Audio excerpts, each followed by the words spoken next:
Hey everybody, welcome back to another episode of The Ultra. We are 100 days, we're trying to do 5 chapters a day for 100 days in a row.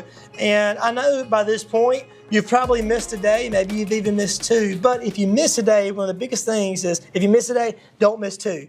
So if you missed yesterday, we have an amazing guest with us on, Mary, and she's going to be with us for the remainder of Exodus. She leads worship at our church, and such an honor to have you. So Mary, thanks again for being on. If you want to maybe lead us off with a little bit about what you got from today's message. Okay, so the chapters we're reading today, or was it 6 through 6 through 10. Yes, 6 through 10.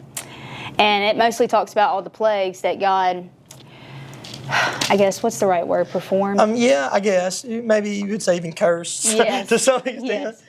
All right, the plagues God cursed Egypt with. In the back of my Bible, it talks about the plagues and how each plague kind of challenges the existence of the gods they worshipped in Egypt. So, for example, they had one god called Hapi, and it was the god of the Nile River. But our God turned that river into blood. Or they have another god, the sun god, called Ra, and then God caused 3 days of darkness, and that challenged that one's existence. He learns something new every day. I know. That's cool. It's crazy.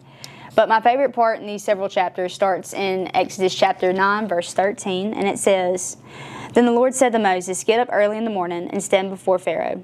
Tell him, this is what the Lord, the God of the Hebrews, says. Let my people go so they can worship me. If you don't, I will send more plagues on you, and your officials and your people. Then you will know that there is no one like me in all the earth. By now, I could have lifted my hand and struck you and your people with the plague to wipe you off the face of the earth.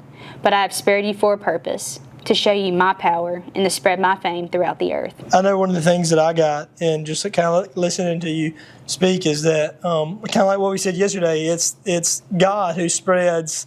God is the biggest proponent of God because he's the only one who can be the biggest proponent of himself, if that makes any sense. So when he says, hey, I want you to make your life about me, I want you to uplift me, and I'm going to uplift me, it's not wrong for God to say that because of who he is. And I think sometimes people kind of get messed up, so that's a really good point, and some information that I did not know about. So anyways, Mary, thank you so much for coming and being on the episode of The Ultra, and we will see y'all tomorrow. We're going to be in Exodus 11 through 15, and once again, if you miss a day, don't miss 2. We'll see y'all tomorrow. Peace.